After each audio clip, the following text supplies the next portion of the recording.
Hello friend, তো চলো আমি একটা জন্মদিনের আর কি ব্লগ আমার শেয়ার করছি। তো আজকে সকালবেলায় চলে গেছিলাম কোন্নগর। তো অভিজিতের একটু কাজ ছিল, ও আমাদেরকে কোন্নগর নামিয়ে দিয়ে ওর কাজে বেরিয়ে যাবে। সব কিছু জোগাড় করে দিয়ে গেছিলো, কেক টেক কিনে টিনে সব কিছু। তো এই যে কোন্নগরে পৌঁছেও গেছি, ভোরবেলা বেশ সকাল সকালই পৌঁছেছি, তখন বেশ ভালো ঠান্ডা ছিল। তো আমরা কোন্নগর গিয়ে তারপরে যথারীতি সব কিছু হলো, রান্না ঠান্না, কিন্তু তবুও একটু মিস করছিলাম যে মা থাকলে হয়তো আরেকটু ভালো লাগতো। তো যাই হোক, কিছু করার নেই, সব জিনিসে তো কপালে থাকে না না। তো এখানে কেক কাটিং হলো, তারপরে একটু পায়েস খাচ্ছিলাম বসে। আর আমাদের বাড়িতে তখন মিস্ত্রি কাজে লেগেছিল। তো এই যে বাড়িটা রং হচ্ছিলো, মিস্ত্রি তখনও কাজ করছে। তো এটা আমাদের পুরনো বাড়ি, কিন্তু এই বাড়িটার স্মৃতিটাই আমার কাছে আলাদা।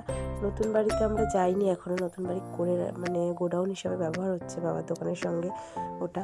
কিন্তু এই বাড়িটা মানে একটা আলাদাই স্মৃতি বহন করে ছোটোবেলাকার। তো এই যে পিসি এখানে রান্নাও বসিয়ে দিয়েছে। আর সকাল করে খেয়ে দিয়ে আমরা ছাদে সেদিনকে খুব মজা করেছি, সারা দুপুরটায় ছাদে সবাই মিলে মানে চারদিক দেখছিলাম, গল্প করছিলাম, একটা আলাদাভাবেই দিনটা কাটলো। তো যাই হোক, চলো আজকে ভিডিওটা এটুকুই রাখলাম। যদি তোমাদের ভিডিওটা ভালো লেগে থাকে তো প্লিজ লাইক, শেয়ার আর সাবস্ক্রাইব করো, আর কমেন্ট করে জানিও যে কেমন লাগছে কি না ভিডিওগুলো। তো চলো আজকের মতো টাটা।